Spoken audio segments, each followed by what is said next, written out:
দক্ষিণ পূর্ব এশিয়ার সংখ্যাগরিষ্ঠ মুসলিম অধ্যুষিত একটি সবুজ আর পাহাড়ের ঘেরা দেশ। প্রাকৃতিক সৌন্দর্যে দেশের নামটি হচ্ছে মালয়েশিয়া। তবে দেশটি কিন্তু বাংলাদেশের মানুষের কাছে সবচেয়ে পরিচিত ও জনপ্রিয় দেশগুলোর মধ্যে অন্যতম। ধর্ম, সংস্কৃতি থেকে শুরু করে আবহাওয়া, মালয়েশিয়ার এমন অনেক কিছু মিল রয়েছে কিন্তু আমাদের এই বাংলাদেশের সাথে। দেশটির সৌন্দর্য কিন্তু বলে শেষই হতে চায় না। বিপরীতে কিছু অমিল ও অদ্ভুত অদ্ভুত বিষয়ও রয়েছে যা আপনাকে একেবারে অবাক করে দিবে। যেমন দেশটিতে টাকার বিনিময়ে মেলে না এমন কিছুই নেই। মুসলিম দেশ হলেও নারী থেকে শুরু করে সব ধরনের মাদক, জুয়া সবই পাওয়া যায় কিন্তু এই মালয়েশিয়া দেশটিতে। এসব বিষয় ছাড়াও কিন্তু রয়েছে পাহাড় পর্বতের দেশ থেকে স্বপ্নের দেশে পরিণত হওয়া। মালয়েশিয়ার ইতিহাস, অজানা সব তথ্য জানতে ভিডিওটি কিন্তু না টেনে আপনাকে পুরোটা দেখতে হবে, তাহলে কিন্তু বুঝতে পারবেন। যে কোনো পর্যটক দৃষ্টিকোণ থেকে মালয়েশিয়া দক্ষিণ পূর্ব এশিয়ার অন্যতম আকর্ষণীয় একটি রাজ্য, কারণ এটি আধুনিকতার এবং ইতিহাসের বিপরীতে গ্রীষ্মমণ্ডলীয় প্রাকৃতির একটি রূপ। তবে এই দেশটি কিন্তু প্রকৃতির দাঙ্গা এবং রঙের ধর নিয়েই পরিপূর্ণ। আয়তন হচ্ছে 3,30,803 বর্গ কিলোমিটার জুড়েই রয়েছে। উত্তরে বর্ডারে থাইল্যান্ড ও দক্ষিণে সিঙ্গাপুর অবস্থিত। মালয়েশিয়ার জনসংখ্যার 60% তথা 2 কোটি মুসলিম, যাদেরকে কিন্তু ভূমিপুত্র বলা হয়, কারণ তারাই এ ভূমির আদিপাশে 30% তথা 1 কোটি চাইনিজ ও 10% অর্থাৎ 33 লাখ ইন্ডিয়ান তথা হিন্দু, শিখ ও অন্যান্য ধর্মাবলম্বী, যাদের ব্রিটিশ থেকে আমদানি করে এনেছিলেন। যেহেতু একটি বহুজাতিক দেশ, তাই তাদের খাওয়া দাওয়া, চলাচল ও পোশাক আশাকে বিস্তরিত পার্থক্যও কিন্তু রয়েছে আমাদের দেশের তুলনায় অনেকটাই ভালো। সবচেয়ে বড় কথা হলো সংখ্যাগরিষ্ঠ মুসলিমদের মধ্যে অসম্ভব সহনশীলতা দেখা যায়, কারণ চাইনিজ কমিউনিটি যে পোশাক পরে রাস্তাঘাট ও বিশ্ববিদ্যালয়ে যায় তা পশ্চিমা দেশগুলোতেও কিন্তু আজকাল সাধারণত দেখা যায় না। অথচ মুসলিম ছেলেমেয়েরা তাদের ধর্মীয় শালীন পোশাক পরে সবখানে চলেছে। এই জিনিসটা কিন্তু এদেশের বহু পরিচিত। মুসলিম মেয়ে শালীন পোশাক ও মাথায় স্কার্ফ পরে হোটেল, রেস্টুরেন্ট, দোকান ও অফিস আদালতে কাজকর্ম করছেন। অন্যদিকে চাইনিজ মেয়েরা মিনি প্যান্ট পরে রাস্তাঘাটে স্বাধীনভাবে চলাফেরা করছে। এটি স্পষ্ট যে দেশটিতে মিশ্র সংস্কৃতিও রয়েছে। দেশটিতে অমুসলিমদের জন্য পথে ঘাটেও সব ধরনের মাদকের ব্যবস্থা আছে। আমাদের দেশে চায়ের দোকানের মতো ছোট ছোট দোকানগুলোতেও কিন্তু মদ ও বিয়ার পাওয়া যায় অনেক পরিমাণের। তবে মুসলিমদের জন্য ওপেন মদ পান করা একেবারেই নিষিদ্ধ ও শাস্তিযোগ্য কিন্তু একটি অপরাধ। তবে দেশটিতে কিন্তু এই নারীদের জন্য অনেক সুযোগ সুবিধাও রয়েছে। আমরা কিন্তু শুরুতেই বলেছিলাম টাকার বিনিময়ে দেশটিতে সবই মেলে। হ্যাঁ, মুসলিমদের হওয়ার সুবাদেও মালয়েশিয়ার সরাসরি দেহ ব্যবসা কিন্তু একেবারেই অবৈধ। তবে দেশের আনাচে কানাচে থাকা হাজারো নাইট ক্লাব থেকে শুরু করে মদের বার ও অবৈধ ম্যাসেজ পার্লারগুলোতেও সবই হয়ে থাকে। কথিত এসব পার্লারে গোপনে চলে দেহ ব্যবসা, যা কিন্তু সবার চোখের আড়ালেই চলে। বিশ্বের প্রায় সব দেশের মেয়ে এদেশে অল্প টাকার বিনিময়ে পাওয়া যায়।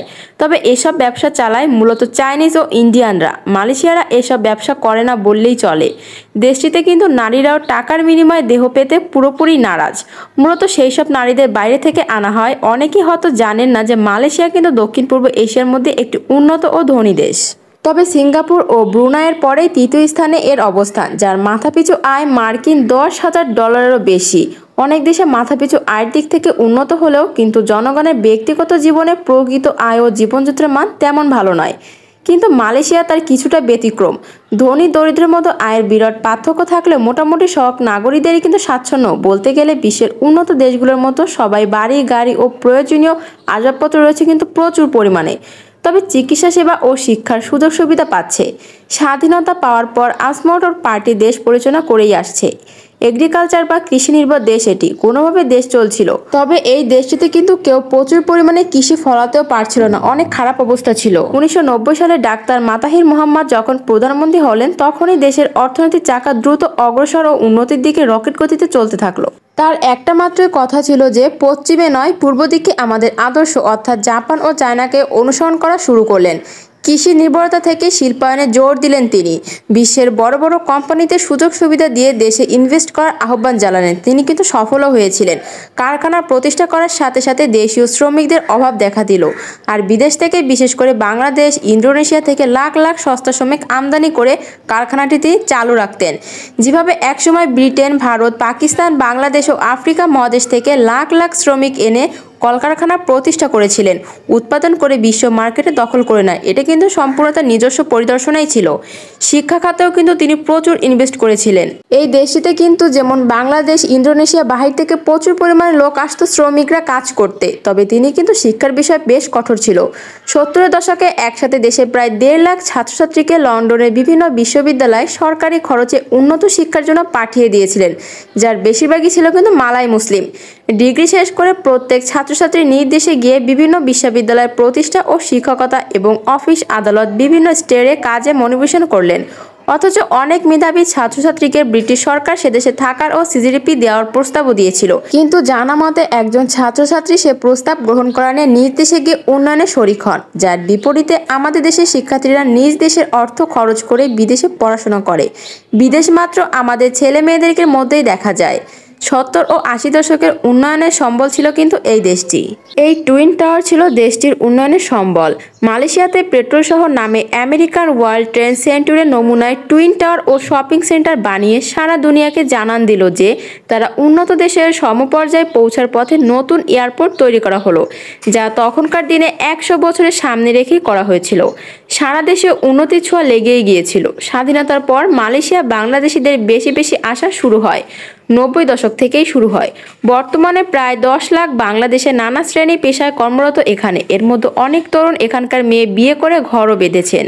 মালয়েশিয়াতে এদের পরবর্তী প্রজন্ম বেড়ে উঠছে মালয়েশিয়ার হিসেবে।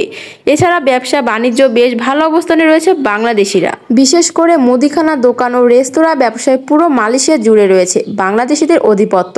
দীর্ঘদিন ধরে বসবাস করে আছেন এমন বাংলাদেশিরা মিলে এখানে গড়ে তুলেছেন ছোট বড় ইউনিট। তবে সময় সুযোগ পেলে তারা পরিবার পরিচয় নিয়ে মিলিত হয়, মেতে ওঠে দেশের সংস্কৃতিতে।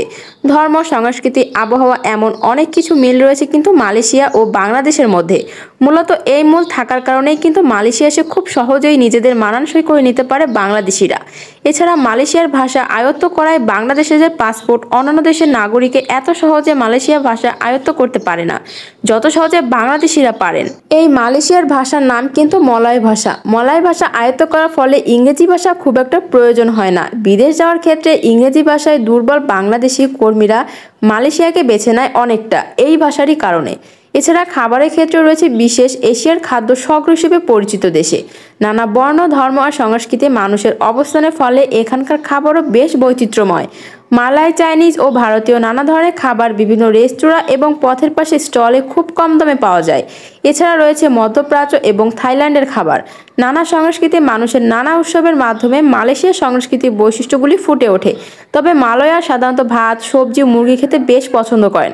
ভারতের পরিমাণ কম এবং পানীয় জাতীয় খাবার ছাড়া চলেই না। তবে মালয়েশিয়াতে চা আর কফির নানা রূপ আর বৈচিত্র্য রয়েছে কিন্তু এই দেশটিতে। পানীয় জাতীয় প্রায় সব কিছুতেই অধিক মাত্রায় বরফ খেতে পছন্দ করেন কিন্তু তারা। এখানে কর্মরত প্রবাসী বাংলাদেশিদের তাই খাবারে কোনো সমস্যাই হয় না। প্রত্যেকটি রেস্তোরাঁয় ভাত, সবজি, চিকেন পাওয়াই যায়। এছাড়া সময়ের সঙ্গে সঙ্গে গড়ে উঠেছে অনেক বাংলাদেশি রেস্তোরাঁ, যেখানে এই দেশের মতো প্রায় সব ধরনের খাবারই পাওয়া যায়। 15% মুসলিম, 15% মুসলিমের অধিষ্ঠিত দেশটিতে ধর্মীয় চর্চা রয়েছে, অবাধ স্বাধীনতা। ইসলাম চর্চায় মালয়েশিয়া বেশ এগিয়ে। মসজিদ, মাদ্রাসার পাশাপাশি স্কুল ও কোরআন শিক্ষা বাধ্যতামূলক। মালয় নারী পুরুষের একটা বড় অংশ 5 ওয়াক্ত নামাজ আদায় করে মসজিদে। প্রায় প্রত্যেকটি প্রতিষ্ঠানে নামাজের জন্য নির্ধারিত জায়গা এবং নামাজের কিন্তু স্থানও রয়েছে তাদের। এমনকি মহাসড়কগুলোর পাশে যাত্রীদের বিনোদনের জন্য সরকারিভাবে গড়ে তোলা হয়েছে পার্কিং, খাবারের দোকান, ওয়াশরুম এবং নামাজ আদায়ের জন্য পুরুষ ও নারীদের নির্ধারিত জায়গা। মালয়েশিয়া নিয়ে এই ছিল আমাদের আজকের আলোচনা। আমি জানি আপনাদের কাছে কিন্তু মালয়েশিয়া দেশটি এবং মালয়েশিয়া দেশের নিয়ম সবকিছুই ভালো লেগেছে। সুপ্রিয় ভিউয়ার্স, ভিডিওটি থেকে মালয়েশিয়ার সম্পর্কে নতুন কোনো তথ্য জানতে পারলে কমেন্ট বক্সে কিন্তু অবশ্যই লিখে আপনার মূল্যবান মতামত জানিয়ে দিন। আপনার এই একটি কমেন্ট হতে পারে আমাদের পরবর্তী ভিডিও তৈরির মূল অনুপ্রেরণা। আর ভিডিওটি যদি আপনাদের ভালো লেগে থাকে অবশ্যই একটি লাইক দিন ও যত বেশি সম্ভব শেয়ার করুন। বিশ্বের আরও এবং নানান জাতি ও দেশের নানান অজানা তথ্য নিয়ে নিত্য নতুন ভিডিও পেতে কিন্তু আমাদের ছোট্ট মায়া জাদু চ্যানেলটি সাবস্ক্রাইব করতে হবে। আজকে এই পর্যন্তই। সবাই ভালো থাকবেন, সুস্থ থাকবেন। খোদা হাফেজ।